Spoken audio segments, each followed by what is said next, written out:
ಇನ್ನು ಟ್ರಾಯ್ ಹೊಸ ದರ ನೀತಿ ವಿರುದ್ಧ ಕೇಬಲ್ ಪ್ರಸಾರವನ್ನು ಬಂದ್ ಮಾಡಲಾಗಿದೆ. ರಾಜ್ಯಾದ್ಯಂತ ಕೇಬಲ್ ಟಿವಿ ಪ್ರಸಾರವನ್ನು ಬಂದ್ ಮಾಡಿ ಪ್ರತಿಭಟನೆಯನ್ನು ಮಾಡಲಾಗ್ತಾ ಇದೆ. ಬೆಂಗಳೂರು ಗ್ರಾಮಾಂತರ, ದೇವನಹಳ್ಳಿ, ನೆಲಮಂಗಲ, ಹಾಸನ, ಬೆಳಗಾವಿ, ಬಾಗಲಕೋಟೆ ಸೇರಿದಂತೆ ಹಲವೆಡೆ ಕೇಬಲ್ ಪ್ರಸಾರವನ್ನು ಸ್ಥಗಿತಗೊಳಿಸಲಾಗಿದ್ದು 11 ಗಂಟೆ ನಂತರ ಬಹುತೇಕ ಎಲ್ಲ ಕಡೆ ಕೂಡ ಕೇಬಲ್ ಸ್ಥಗಿತ ಆಗುವಂತಹ ಸಾಧ್ಯತೆ ಇದೆ. ಇನ್ನು ರಾಜ್ಯ ಕೇಬಲ್ ಆಪರೇಟರ್ಗಳ ಒಕ್ಕೂಟ ಕರೆ ನೀಡಿರುವಂತಹ ಬಂದ್ ಇದು. TV9 ವಾಹಿನಿ ಉಚಿತವಾಗಿರುವಂತಹ ಚಾನಲ್ ಇದು. ಯಾವುದೇ ರೀತಿಯಾದಂತಹ ಹಣವನ್ನು ಪಾವತಿಸಬೇಕಾಗಿಲ್ಲ TV9ಗೆ. TV9 ವಾಹಿನಿಯನ್ನು ಉಚಿತವಾಗಿ ಪಡೆಯುವುದು ನಿಮ್ಮೆಲ್ಲರ ಹಕ್ಕು ಕೂಡ. ಈ TV9 ಸುದ್ದಿವಾಹಿನಿ ಸಿಗದಿದ್ದಲ್ಲಿ ಸಂಬಂಧಪಟ್ಟಂಥ ಆಪರೇಟರ್ಗಳನ್ನು ಕೇಳಿ ಪಡಿಬೇಕು. TV9 ಸುದ್ದಿವಾಹಿನಿಗೆ ಯಾವುದೇ ರೀತಿಯಾದಂಥ ಹಣ ಪಾವತಿ ಮಾಡಬೇಕಾದಂಥ ಅವಶ್ಯಕತೆ ಇಲ್ಲ. ಯಾಕಂದರೆ TV9 free to air channel, ಅಂದರೆ ಉಚಿತವಾಗಿ ಸಿಗುವಂಥ ಚಾನಲ್. ಒಂದೊಮ್ಮೆ ಏನಾದರೂ ನಿಮ್ಮ ಆಪರೇಟರ್ ಚಾನಲ್ ಏನಾದರೂ ಕೊಡದೆ ಹೋದರೆ ಅವರ ಬಳಿಯಲ್ಲಿ ಕೇಳಿ ಈ TV9 ಚಾನಲನ್ನು ಪಡೆಯಬಹುದು.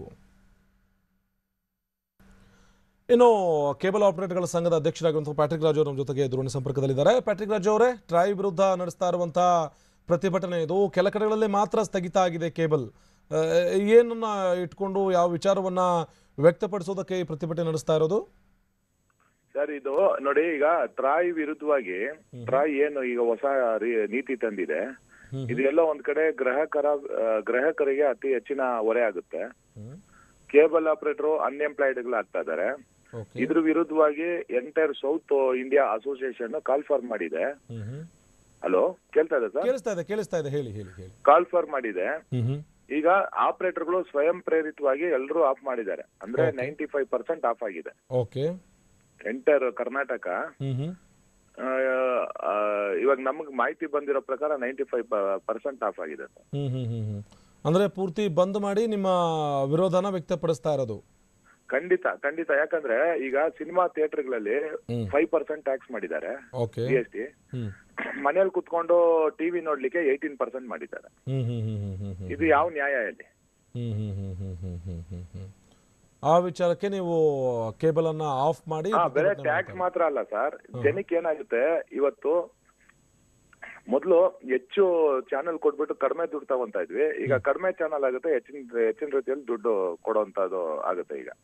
ಈಗ ಟ್ರಾಯ್ ಹೊಸ ದರ ನೀತಿ ಅಂತಂದ್ರೆ ಅದ್ರ ಪ್ರಕಾರ ಖಂಡಿತ. ಈಗ ನೋಡಿ, ನೀವು ಈಗ ಕನ್ನಡಿಗರಾಗಿ ಒಂದು 10 ಚಾನೆಲ್ ಸೆಲೆಕ್ಟ್ ಮಾಡ್ಕೊಂಡ್ಬಿಟ್ರೆ, ಕನ್ನಡ ಚಾನೆಲ್ಸ್ ಎಲ್ಲ ಈ ಕಲರ್ಸ್ ಕನ್ನಡ, ಜಿ ಅಂತದ್ದು, ನಿಮ್ಗೆ 19 ರೂಪಾಯಿ ಬರುತ್ತೆ ಒಂದ್ ಚಾನಲ್. ಅಂತಂದ್ರೆ 19 ರೂಪಾಯಿ ಅಂತ ಅಂದ್ರೆ ಒಂದು 10 ಚಾನೆಲ್ಗೆ 190 ರೂಪಾಯಿ ಬೀಳುತ್ತೆ. ಮತ್ತೆ 100 ಚಾನೆಲ್ ಕಡ್ಡಾಯವಾಗಿ ತಗೊಳ್ಳೇಬೇಕು, ಅದಕ್ಕೆ ಒಂದು 130. ಮತ್ತೆ ಇವೆರಡು ಸೇರಿದ್ರೆ ಟ್ಯಾಕ್ಸ್ ಸೇರಿದ್ರೆ 400 ರೂಪಾಯಿ ಹತ್ರ ಬಂತು. ಎಷ್ಟು ಚಾನಲ್ ಬರುತ್ತೆ? 110, 120 ಚಾನಲ್ಗೆ ಇಷ್ಟೊಂದು ರೇಟು. ಮೊದ್ಲು 450 ಚಾನಲ್ ಕೊಟ್ಟು ಬೇರೆ 250ರಿಂದ 300 ರೂಪಾಯಿ ತಗೊಂತಾ ಇದ್ವಿ. ಈಗ ನೀವೇ ಹೇಳಿ, ಇದು ಯಾವ ತರ ವರ್ಕೌಟ್ ಆಗುತ್ತೆ ಹೇಳಿ? ಒಂದು.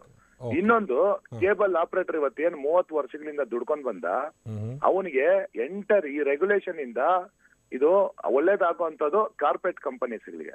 ಈ ಕಾರ್ಪೊರೇಟ್ ಕಂಪನಿಗಳನ್ನ ಬೆಳ್ಸಕ್ಕೋಸ್ಕರ ನಮ್ಮನ್ನ ನಿರುದ್ಯೋಗಿಗಳು ಮಾಡುವಂತ ಎಲ್ಲಾ ಹುನ್ನಾರಗಳು ಈ ಟ್ರಾಯ್ ನೀತಿಯಿಂದ ಆಗ್ತಾ ಇದೆ.